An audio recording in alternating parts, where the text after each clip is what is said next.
O Sempre um Papo recebe o escritor Laurentino Gomes para o debate e lançamento do seu livro 1889, Como um imperador cansado, um marechal vaidoso e um professor injustiçado contribuíram para o fim da monarquia e a proclamação da República no Brasil. Eu adoro o Sempre um Papo, eu acho um dos eventos literários mais bem-sucedidos do Brasil. Ele cumpre a sua missão de aproximar leitores do livro e dos autores. É um trabalho fundamental para a construção de cidadania no Brasil, que é a promoção da leitura. Laurentino Gomes é 4 vezes ganhador do Prêmio Jabuti de Literatura. Sua obra também foi eleita melhor ensaio de 2008 pela Academia Brasileira de Letras. O livro 1889 completa a trilogia iniciada com 1808 e 1822.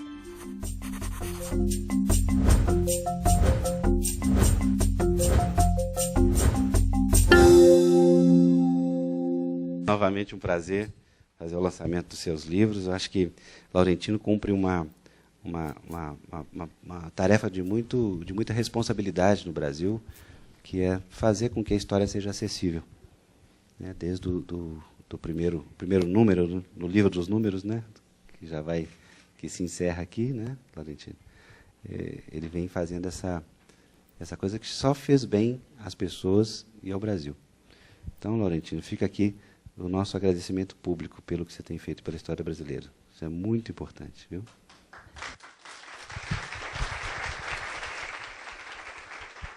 Muito obrigado. Bem, vamos lá, Laurentino? 1889. O 1889 ela é uma data ícone, porque ela compõe essa trilogia da construção do Estado brasileiro ao longo do século XIX. Ou seja, é a forma como nós nos organizamos como país independente depois de romper os vínculos com Portugal.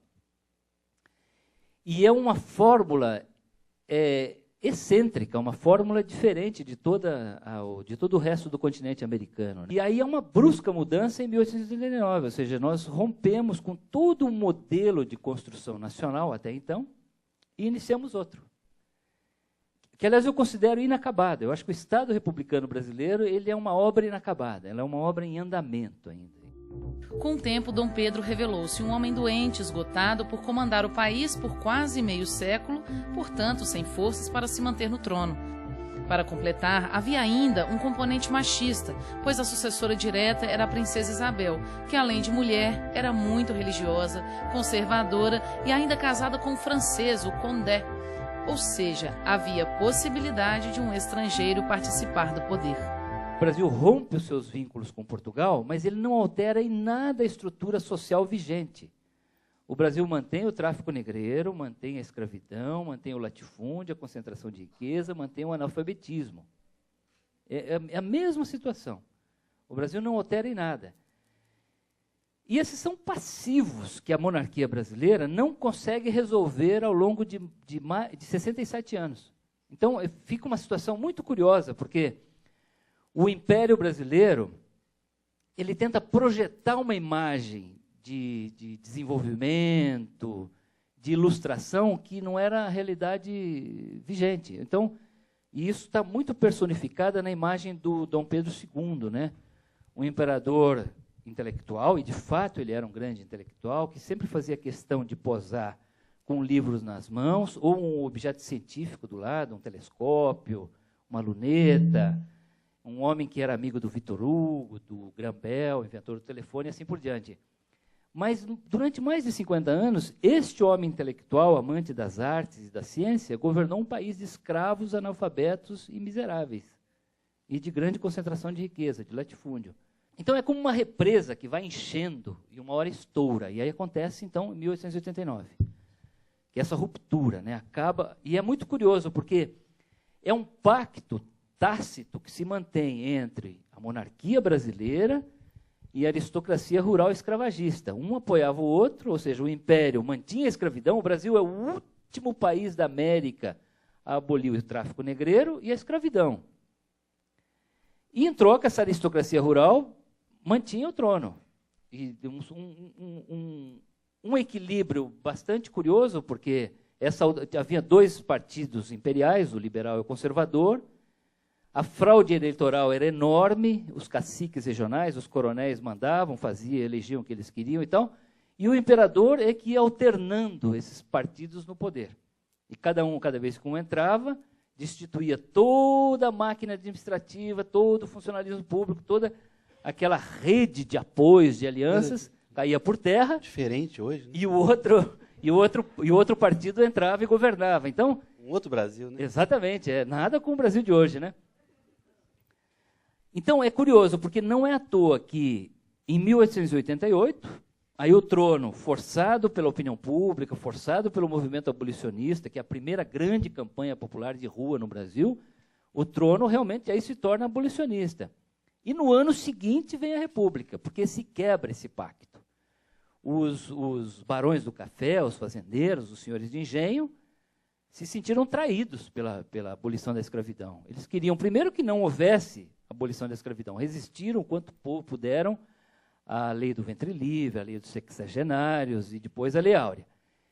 E no último momento eles queriam pelo menos ser indenizados pelos escravos que estavam sendo libertados, porque eles consideravam que eram propriedade privada, era um ativo econômico, como hoje você ter um boi, um cavalo, um trator, uma máquina de colher cereais numa fazenda, né? E o governo brasileiro se recusou a indenizar os senhores de escravos. Então, o que acontece? É uma debandada da aristocracia rural escravagista para a República. O que me encanta nessa terceira data é que o trono brasileiro semeou a semente da sua própria destruição. Primeiro, ao abolir a escravidão, ou seja, ao se curvar ao movimento abolicionista e fazer a Lei Áurea. Mas tinha outras razões. Então, tem a questão militar, que começa depois da Guerra do Paraguai, em 1870. O Exército, que havia alcançado um grande prestígio político e tinha conseguido orçamento, aumento de soldos, de efetivos, investimentos durante a Guerra do Paraguai, se sente desprestigiado depois do conflito. Porque, obviamente, o Brasil não precisava fazer aquele esforço descomunal que a guerra havia exigido, que o Brasil se endividou e assim por diante. E aí começa uma série de rixas, de crises envolvendo o Exército e as autoridades imperiais. São vários episódios isolados no Piauí, no Rio Grande do Sul, no Rio de Janeiro, e que vão construindo um clima de confrontação entre as Forças Armadas e as autoridades do Império. E essa é a principal razão que leva o Marechal Deodoro da Fonseca a se erguer contra o trono e liderar um golpe militar no dia 15 de novembro de 1889. Mas tem outras razões periféricas, né? Por exemplo, tem uma crise entre a Igreja e o Império também, chamada questão religiosa.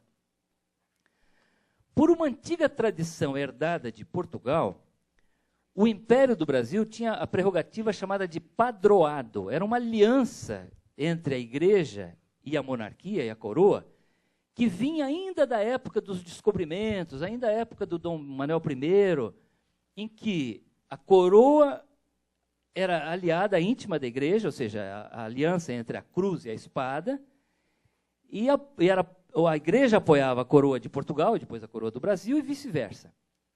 Isso fazia com que as decisões do Papa só valeriam no Brasil depois de referendadas pelo imperador.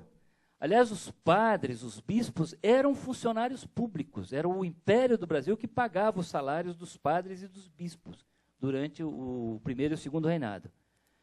E aí surge uma crise que é envolvendo a maçonaria. O Papa edita um decreto, um édito, uma bula, que proíbe os católicos de frequentarem lojas maçônicas e vice-versa, os maçons de frequentarem as igrejas, na condição de maçons. O chefe do gabinete ministerial era o Visconde do Rio Branco, que era o grão-mestre do Grande Oriente do Brasil, a principal entidade da maçonaria no Rio de Janeiro. E aí o Dom Pedro, pressionado pelo Barão do Rio Branco e pela maçonaria, pelo Visconde de Rio Branco, ele não sanciona a decisão do Papa. E dois bispos, o de Olinda e de Belém, permanecem fiéis ao Papa. Aí são presos, porque eles eram também funcionários públicos que deviam lealdade ao imperador. A princesa Isabel, que era muito carola, muito conservadora, muito católica, se alia, toma as dores dos bispos. Aí atrai a antipatia da maçonaria, mas também dos intelectuais, dos republicanos, que defendiam a separação entre igreja e Estado. Então, essa é uma terceira razão. E há uma quarta razão muito curiosa, que é a índole do imperador Pedro II, que, primeiro, era um homem muito tolerante. O Brasil gozou de ampla liberdade de imprensa nesse período, e era na imprensa que os republicanos faziam a sua campanha. Então, ele deu uma tribuna aos republicanos. E é também um imperador que exerce a função com um certo desconforto pessoal. É muito interessante você observar que o Dom Pedro II nunca foi um imperador à vontade. Ele tinha uma alma republicana. Existem cartas dele, a Condessa de Barral, que foi o grande amor da vida dele, em que ele disse que preferia que o Brasil já fosse uma república, ele gostaria mais de ser um presidente da república do que um imperador.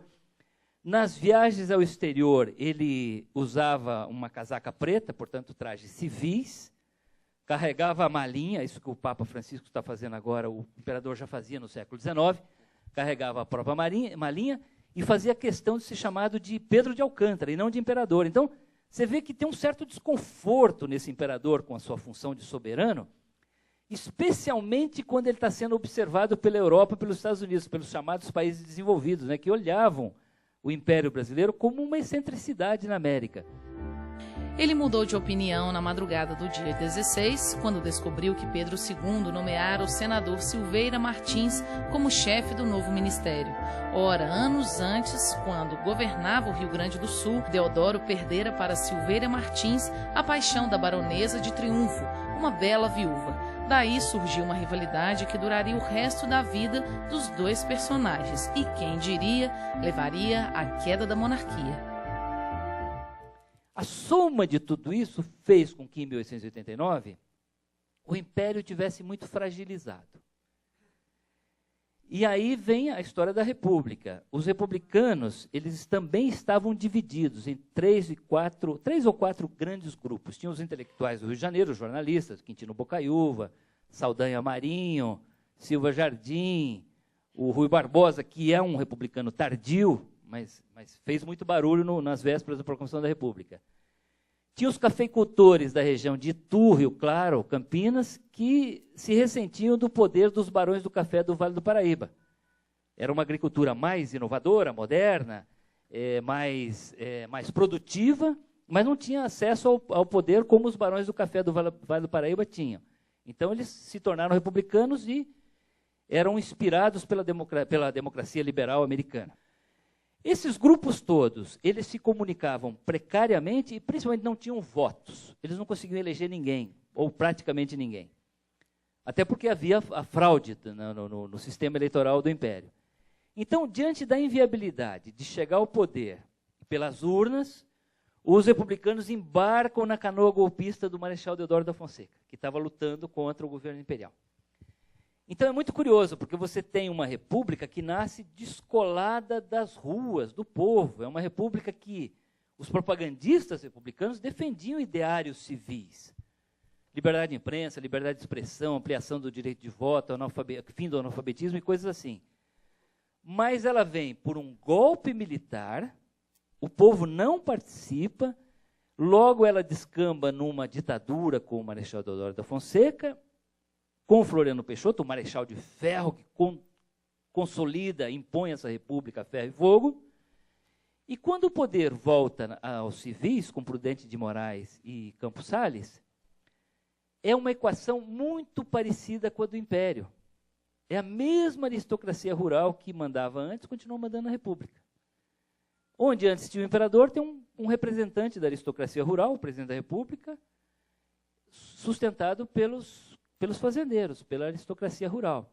A fraude eleitoral é tão grande quanto antes, o quociente eleitoral até 1930 é inferior aos últimos anos do segundo reinado, o Brasil continua tão analfabeto quanto era, não tem escola, não faz a reforma agrária.